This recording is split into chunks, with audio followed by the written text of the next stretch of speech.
All right, so our guest on the show today is a veteran who made singing from the heart, should I say fun, when he dropped his evergreen song, Olomi.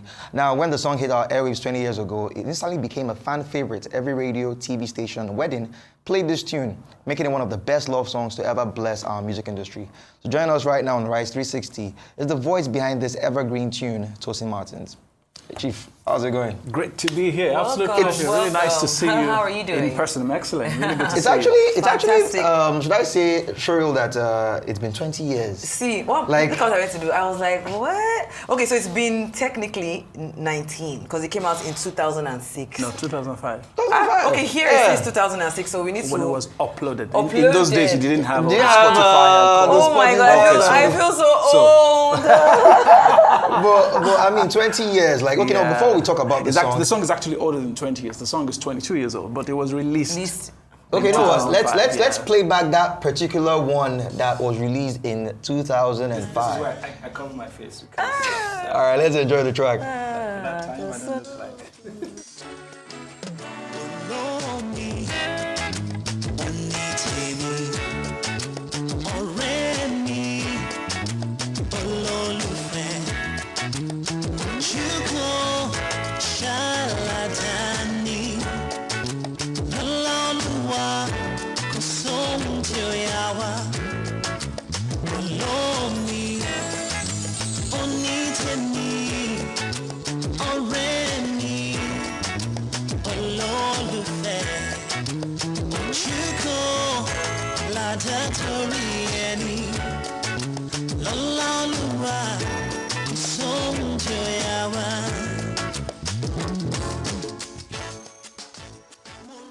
Can I just All ask, right, 20 years. Watching that, like even me, I'm remembering, it's bringing up so many memories.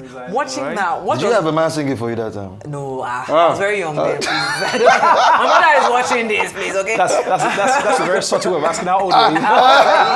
That's really weird. What emotions does that bring up for you? Because, it's one thing to, of course, be an accomplished musician, but to have a song that will forever and ever be a staple, especially when we talk about, in romance, with love, with weddings, which is very synonymous with what Nigerians are known for. How does that make you feel? Very fortunate. It's not a lot of artists who get that kind of strike that kind of gold in their lifetime, and I think that's become my defining song, my reference point, and I'm grateful to God. Only God gives that to a man. I sometimes question, did I really write that song? I mean, it's unbelievable. It just you hit it once in a while. Well, let me ask you, when you release that song, because I mean, till date is still your greatest tune. Like, if we're being honest, I disagree, but I mean, the fans are always right. The fans are the ones. Fans are always right. But I mean, the song defined you. The song brought you to us. It made us know you. Exactly. And did you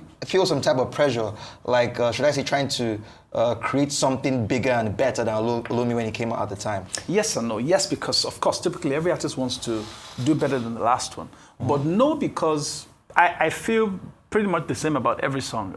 Much as people may always want to push me to Olomi, but I just feel I'm fulfilled writing the songs. I enjoy singing the songs. I really love the songs. They're like my children. I don't think I can choose one over the other, but I understand that one child brings glory to the family. So it's okay in that sense. Yeah, so talk to us about what you've been up to. I mean, I know you have a concert coming up. Yeah.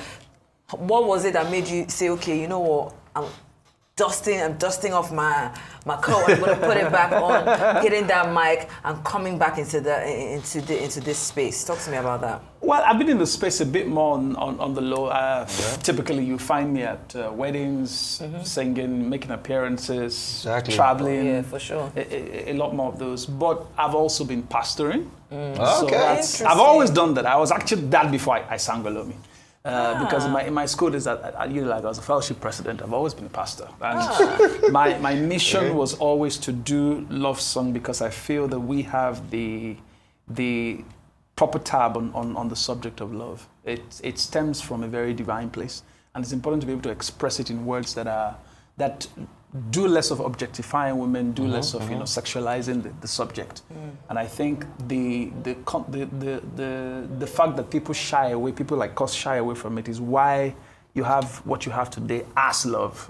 So this for me is a mission. That really is what it has always been. And so because this is a milestone, 20 years after, it's very important that I do something. It will be criminal for me to disappoint the fans and not do something about this. So I reached out to all my friends and said, you know what, guys, let's get this. Just before I walked in here, Wadi was sending me a text when it's rehearsal. I spoke to MI yesterday. Johnny Drill is on the new version with me. Fantastic, fantastic choice. Yes, because at the point when that song came out, I was like to at least the likes of Johnny, Timmy Dakolo. I sat watching Timmy Dakolo when he was on Idols as a judge. So to a lot of these guys, this was the inspiration to, okay, I can do love songs. And I'm happy that we can, team together to make that evening special. Yeah, but so you want to be there. Yeah, can you give us more information? Like when is it happening? So it's on the 28th. What should people expect? It's on the 28th of June. In the evening, 5 p.m. It's at a space called the Dome, and we chose the Dome incidentally because that's the same space where the church I used to be the Dome Abuja? No, the Dome Lagos. There's a Dome, right? Yes, a Lekki first one. Yes, end of. It's on Freedom Way. Freedom Way. Yeah. That's where it all started, incidentally. The very first project was, done there. So it's interesting I'm coming back there after 20 years. And of course, as I said, Timmy Dakolo, YJ, Johnny Drill, MI, 121 Seller, and of course the legendary Ebenezer Obey, who's one of my icons, will be there. So it will be an interesting evening. You don't want to miss that. And maybe I should let it out of the bag here. Yes. I was going to do that tomorrow, but let me give you the scope. So it gets better. The host for the event, we're putting that out tomorrow, is Frank Adol. So he'll be there. That's going to be amazing. Don't be any suspense tomorrow. No one wants to get me. Don't be any suspense tomorrow. I decided to he might bring the suspense. Yeah, but okay. So now the thing is, like, we talked about love, and I want to ask you, what does love mean to you? Because there's already defined love right now, and about how we portray love in Nigeria and the music industry. So what does love mean to you? What is love? Because people have different definitions of what love means. Then making this song back then, was there an inspiration, a particular, I don't know, woman, or it was just like, let me just try to... Olo? Was it a particular person, or it was just, let me just do something for the lovers? What was it for you? So let me start with the second question, because that's easier to answer. Yes, there was. Okay. And we're married today. Okay. I love love. It began before she came. So she just sort of fit into the dress. That's the way I like to put it. So that's that. As far as the other question you asked, what is love? Like, when you talk about love, what does love mean? I find that's a very, very interesting question because... Because when we sing your song, when we sing your song, we're in love. Like, I love that. I'm singing love me for this girl. I know. So now, I know. People always wanted to answer the question of what love is from a very practical perspective, but it's something very... almost intangible, but its impact is very tangible. That's the way I like to say. Love is the point you come to when you decide somebody is worth your life. This person is worth every sacrifice, they're at their best, at their worst. I choose this person, and I would stick through with this person, no matter what comes, no matter what happens. It's not, the feelings will come, they will go. Yeah, the good times will come, they will go. Money can begin, it may not be there in the end, it may not be there along the road. But all we have is the two of us. Love is when two people begin the journey of life together and decide no matter what, it will always be the two of us. That's really what love is. I think this generation should hear this one. Even me, I've forgotten that one. I was like, Well, I can see that your pastoral skill is coming out. Because over these days, it's that definition. They will look at you like, oh God, what are you saying? Yeah. Nothing perfects you, nothing tests you like love. Love is actually a journey. Yeah. And I enjoy it. I enjoy the challenges. Okay. It puts you through your paces, you rise up to the task, and every battle you win, makes you better. So yeah, that's what love is. Okay, so I just want to ask you a question out of the ballpark. Please. I'm curious. I mean, outside of, obviously writing, being a husband. By the way, I almost didn't want to act starstruck. I love you on TV. I do. Thank you. I do. Thank you so There are quite much. a number of you. I really appreciate that. We always think because I'm the artist, so no. Thank you. I really I don't appreciate miss that. 10 o'clock. Dr. Bati, all of you. I love this station, so I'm happy to be here. Thank you. You're welcome. So I made it. I'm all Yeah, right. you're all right. I wanted to just ask, like, what you do to decompress. Like, when you're not writing, when you're not being, husband, when you're not being a pastor. Arsenal. It's You just are, Arsenal. okay. I'm I so see Arsenal. you. So you're gonna out of the look at country. life. I'm going to the stadium. Why did you to spoil watch. this interview? Arsenal, I don't understand. Arsenal, why? Like, why? So you enjoy watching football? He's behind us. The next time you want to come for an interview, make sure it's an Arsenal. No.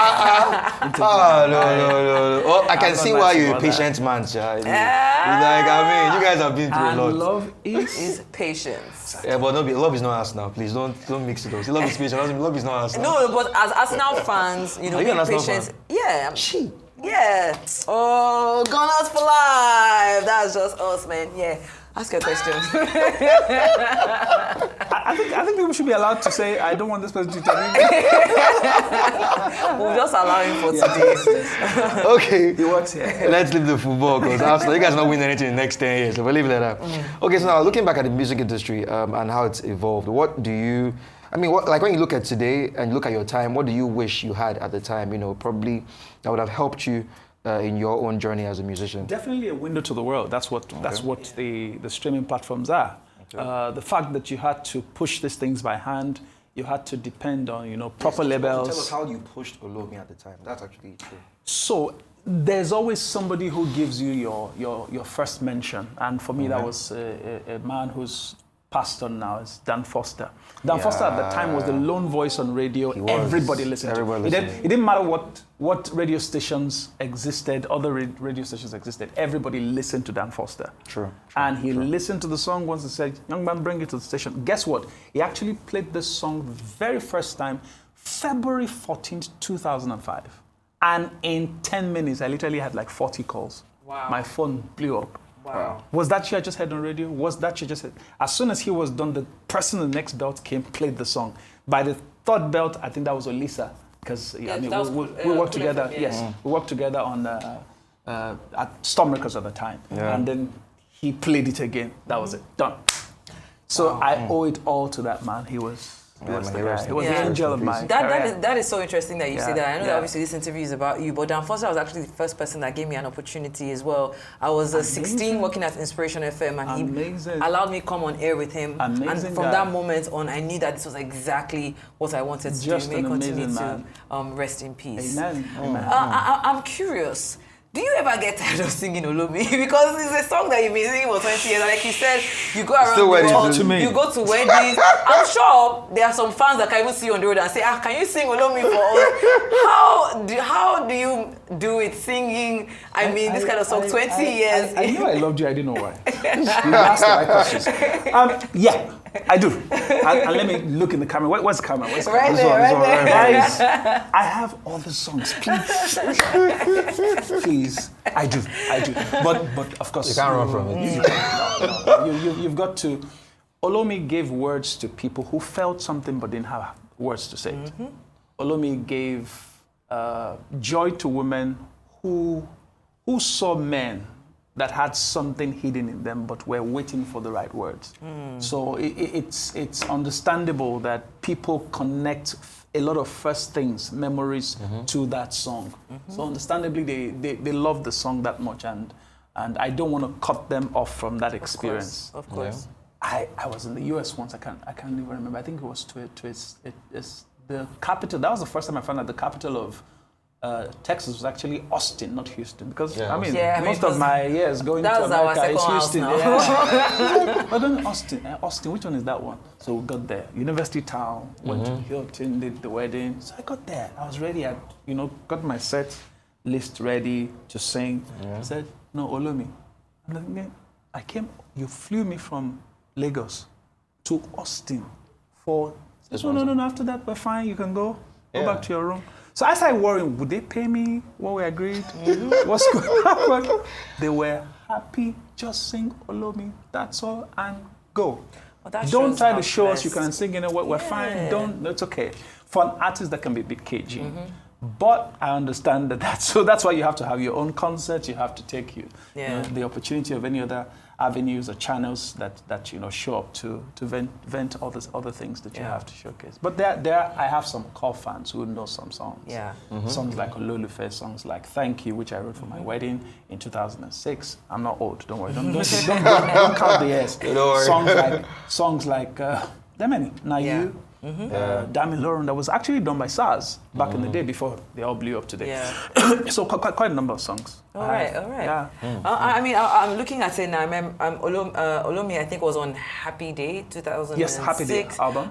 It's because I don't want to feel old. I don't want to admit that it's 2005. 2005. I'm a Mess 2014. So do we have a new album coming out? So there's actually another album after I'm a Mess. Oh, okay. And I'm a Mess was a double album, actually. Okay. So I have 4 titles. All right. I'm a Mess was... There's an album before I'm a Mess, actually. Okay. Yes, it's called Higher. 2, Expression, Inspiration. A full love album, a full gospel album. All right, And fantastic. after that, I haven't... Much of what I've done have been, single releases and an EP, that's about it. All right, okay. Thank you so much. Thank you so much for giving us this evergreen love song. And for the scoop. People still... what? And for the scoop. Yes, of course, for the scoop. Yes, I look forward to seeing you on that Saturday next week. Yeah, sure. But incidentally, it's my birthday, so... Okay. June 20th is my birthday. All right. So double celebration, I guess. Absolutely. All right, so let's listen to the new Olomi featuring all the celebrities that you A mentioned. lady called Mega Gopi Kutan, Indian, actually. Already. Let's have Nice a listen. Nice choice. We'll Thank you so much for coming around, Tosin. Absolute joy. Thank you so much. Thank you. Really nice to meet you. Thank you for nice to being meet here. you. Thank you. All right, let's vibe to that particular tune.